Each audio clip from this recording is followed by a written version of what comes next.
요거 좀 중요한데요. 네. 요거 잘 보셔야 됩니다. 현재 대상자는 연령 만으로 54세, 74세, 네. 30감년 이상의 흡연력을 가진 분들이신데요.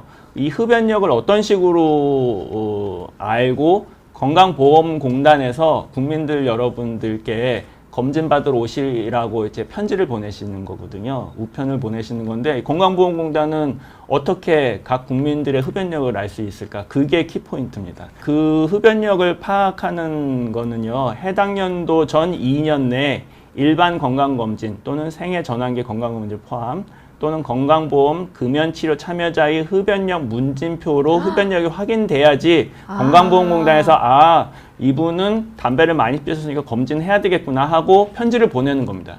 그러니까 여러분들이 일반 건강검진 받으시라고 나라에서 그거를 우편을 받았는데 그거 네. 검진 안 받으시는 분들 많잖아요. 네네. 이거를 검진을 안 받으면 나라에서 그 폐암검진 받으시라고 편지를 못 보내는 겁니다. 그러니까 일반 건강검진 혹은 네.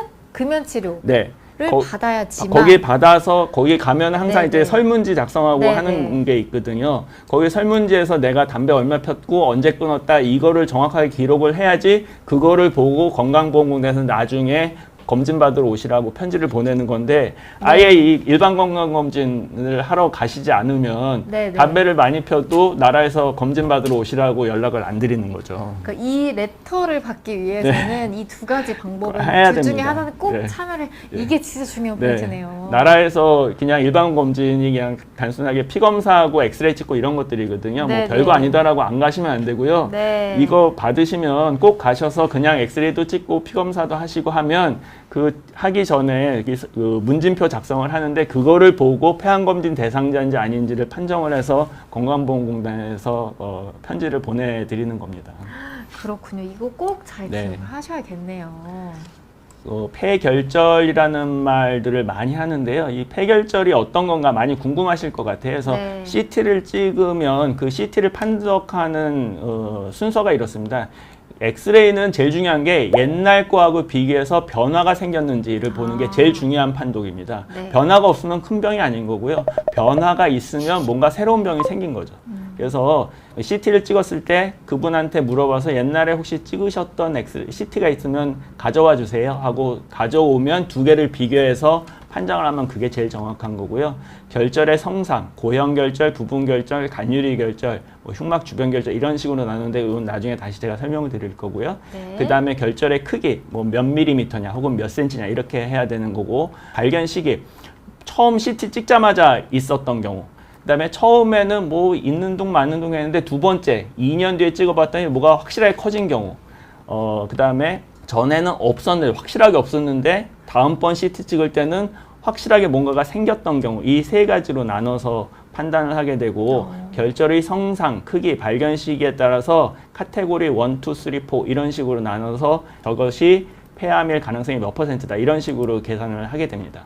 제가 예를 보여드리면요. 한 논문에 나왔던 건데 여기 보시면은 이런 거가 여기 벌써 하얀 선들이 좀 보이는데 네. 이 진짜로 간유리 음영은 이 하얀 선도 안 보이고 여기 보이는 뿌연 것들만 보이게 됩니다. 이런 것들이 간유리 음영이고요. 네네. 시간이 지날수록 요 하얀 것들이 점점 진해집니다.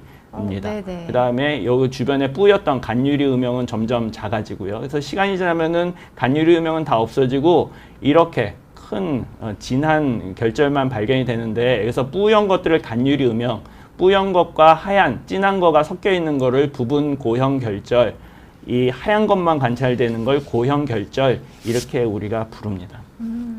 그래서 고형 결절, 부분 고혈절, 간유리 결절, 그 다음에 처음에 진단했을 때 크기가 얼마였느냐, 네. 처음 번과 나중 것을 비교했을 때 뭐 변화가 있느냐, 새로 발생했느냐, 크기가 커졌느냐 이런 것들 3요소를 가지고 이게 범주가 1, 2, 3, 4 이렇게 나누게 되고요. 네. 이 범주 숫자가 높아질수록 이 폐암 발생 확률이 점점 높아지게 됩니다. 그래서 폐암 발생 확률이 높으면은 뭐 1년 뒤에 재검, 뭐 6개월 뒤에 재검, 3개월 뒤에 즉시 정밀 검사 이런 식으로 그 폐암의 그 가능성에 따라서 추적 검사나 정밀 검사를 결정을 하게 됩니다.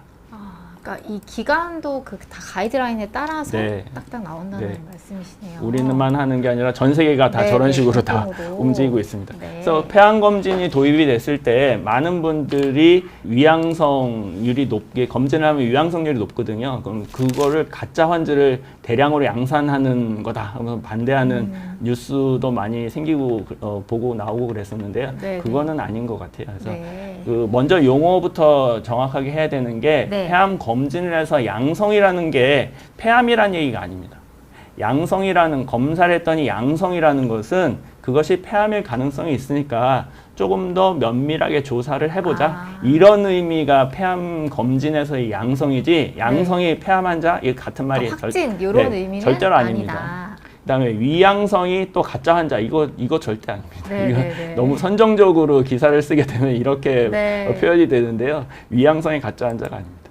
모든 검사를 하면 우리가 피 검사를 했을 때 어떤 물질의 농도를 잰다면 낮은 농도부터 이제 높은 농도까지 쭉 이제 아날로그식으로 검사가 되잖아요. 네. CT에서 발견된 결절의 크기도 뭐 1mm, 2mm, 3mm 이렇게 쭉 아날로그식으로 변화가 될 겁니다. 이거는 인간이기 때문에 네. 디지털식으로 0 아니면 이게 아니거든요. 순차적으로 변하는데 우리가 검사 양성, 음성 이렇게 결정하는 거는 뭔가 인위적으로 커트라인을 정해줘야지 되지 않습니까? 네. 이 커트라인은 사람이 정하는 겁니다. 사람이.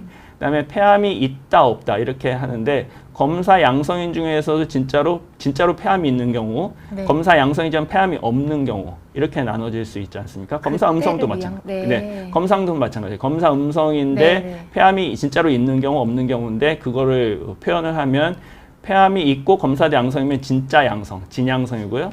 검사는 양성인데 폐암이 없으면 위양성.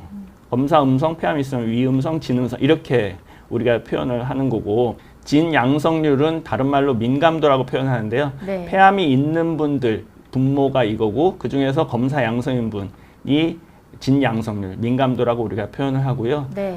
위양성률은 폐암이 없는 분들 중에 진짜로 폐암이 위양성인 경우 이게 위양성률이 되겠습니다. 아, 네. 이게 조금 헷갈리긴 하는데 이렇게 표를 보니까 또 이해가 네, 가네요. 그래서 어떤 우리가 검사를 개발을 하면요. 네. 그 민감도, 진양성률과 위양성률을 가로축, 세로축 이렇게 해서 우리가 아까 커트라인을 인위적으로 결정을 한다고 했잖아요. 네. 인위적으로 예를 들어서 폐 결절의 크기면 2mm로 했을 때, 3mm로 했을 때를 해보면 이 각 검사가 갖는 특성이 있습니다. 그래서 어떤 한 검사는 이런 하나의 곡선을 이런 식으로 갖게 되고요.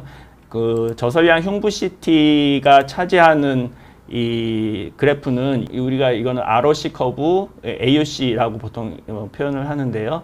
0.8에서 0.9 사이의 값을 갖게 됩니다. 이 저설량 흉부 CT라는 검사의 성적이요. 네. 근데 우리가 피 검사도 있고 뭐 엑스레이도 있고 뭐 여러 가지 병원에서 쓰는 검사가 있는데 이 AUC 값이 0.7 이상이면 의학적으로 도입할 수 있는 검사다 이렇게 판정을 해요. 뭐 네, 피 검사도 그렇고 뭐 CT도 그렇고 근데 이 LDCT는 0.8부터 0.9 사이의 값을 갖기 때문에 오. 검사법으로 굉장히 굿하다. 아. 굉장히 좋은 검사다 이렇게 이야기를 하고요. 네네. 1인 경우 위양성률은 0이고 진양성률이 100인, 1인 그런 검사는 지구상에 없습니다. 어떤 검사든지 간에 항상 네네. 이게 정확도가 100%는 아니거든요. 네네. 하지만 이 저설량 흉부 CT라는 값은 굉장히 좋은 성적을 갖고 있는 검사법이다. 이렇게 이해를 하시면 되겠습니다. 그러니까 검사법을 판정하는 기준이 있는데 네. 그 기준 안에서도 굉장히 우수한 네. 검사법이다. 우리가 어떤 혈액 검사를 개발을 했는데 이런 네. 식으로 테스트를 해봤더니 네네. 검사를 봤더니 0.6밖에 안 된다. 그러면은 그 검사는 개발을 했어도 임상 병원에서 사용을 할 수가 없어요. 검사로서 좀 너무 좋지 않은 검사다. 네네. 나쁜 검사. 이렇게 돼서 임상에 도입이 되지 않습니다. 네, 그런 걸로 보면 이 저설량 흉부 CT가 폐암을 진단하는 능력은 굉장히 우수하다고 보시면 되겠습니다. 네. 폐암검 모든 검사라는 게 한 번의 검사로 폐암이다 아니다 이렇게 확진하는 그런 방법은 없거든요. 그래서 폐암 검진은 2단계로 접근하는 것들을 고려를 하고 있는데요. 민감도가 높은 검사로 폐암일 수 있는 것들을 다 걸러내고 네. 한 번 걸러진 것들을 가지고 2차 테스트 특이도가 높은 검사로 2차 테스트를 해서 폐암이 아닌 것들을 다 버리고 진짜로 폐암일 것 같은 것들만 조직 검사를 해서 폐암으로 확진하는 그런 전략을 선택을 해야 되고요. 네. 아직 폐암 검진 쪽에서 이 저설량 흉부 CT 민감도는 거의 90%에 육박을 하거든요. 네네. 그래서 민감도가 좋은 검사 저설량 CT로 검사를 해서 뭔가를 찾아내면 거기에 많은 결절들이 발견이 될 건데 그 중에서 폐암이 아닌 것들이 이제 버려나가는 작업이 있는데 이게 아까 말씀드린 혈액 검사 종양 표지자 이런 것들이 향후에 이런 역할을 할 가능성이 많다고 생각을 합니다. 그렇군요. 그래서 아직은 폐암 검진에 대한 여러 가지 진단 기법이나 이런 게 개발되는 과정이고 아직 확정된 건 아니고요. 세월이 지날수록 더 좋은 검사법들이 계속 도입이 되면서 불필요한 검사를 없애는 그런 쪽으로 진행이 될 거고요. 네. 이 폐암 검진에서 이 미래 지향점은 한국형 폐암 발생. 이게 민족마다 약간 다르거든요. 그래서 네. 한국형 폐암 발생 예측 모델을 개발을 해야 되고 아까도 말씀드린 폐암을 진단할 수 있는 혈액 검사, 생물 표지자가 대표적인 건데요. 그런 것들을 개발을 해야 되고 폐암 검진 방법에 대한 연구. 그다음에 지금은 1년마다 한 번씩 CT를 찍는 거로 돼 있는데 네네. 3년마다 찍어도 될지 5년마다 찍어도 될지 이런 것들에 대한 주기로. 주기를 결정하는 것도 앞으로 우리가 연구를 통해서 결정을 해야 되고 네. 폐암 검진이라는 게 수도권에 있는 분들은 검진 받으러 오기 쉽죠. 근처에 병원에 있으니까. 하지만 네. 농어촌에서 근무하시는 분들은 검진 받으러 의료기관까지 가는 게 너무 또 불편할 수가 있기 때문에 그분들의 의료 접근성을 개선하는 폐암 검진 인프라라고 보통 얘기를 하는데요. 그런 것들을 개선하는 노력이 필요하고 또 검진도 검진이지만 어차피 담배를 피해서 이 폐암에 걸리는 거기 때문에 금연 프로그램을 어떻게 적용을 해서 국민들이 금연을 해서 폐암이 안 걸리시게끔 하는지 거기에 대한 연구도 필요할 거고 네. 엄밀하게 얘기하면 저설량 흉부 CT를 꼬박꼬박 해서 폐암을 조기 발견해서 폐암 사망률을 줄이는 것보다는 금연을 해서 폐암 사망률을 줄이는 게 훨씬 더 효과적이에요. 제가 몇 네, 배까지는 네. 얘기하지만 못해도 1.5에서 2배 정도는 네, CT 네. 열심히 찍는 것보다는 담배를 끊는 게 네. 우리나라 국가적으로 폐암 환자를 줄이는 첩경이라는 걸 다시 한번 강조를 해드리면서 오늘 네. 강의를 마치고자 합니다. 감사합니다. 네. 오늘 이렇게 해서 진짜 많은 이야기를 말씀을 해주셨어요. 어떻게 그 폐암 검진이 국가 검진에 이렇게 속해 있는지, 어떤 그런 기나긴 여정을 통해서 들어왔고, 많은 분들이 혜택을 보고 계신지부터 해서 앞으로 이 폐암 검진을 위해서 어떤 노력을 해야 되는지까지 설명을 해주셨는데요. 오늘 진짜 유익한 시간이 되었던 것 같습니다. 여러분 너무너무 감사합니다. 네, 감사합니다. 감사합니다.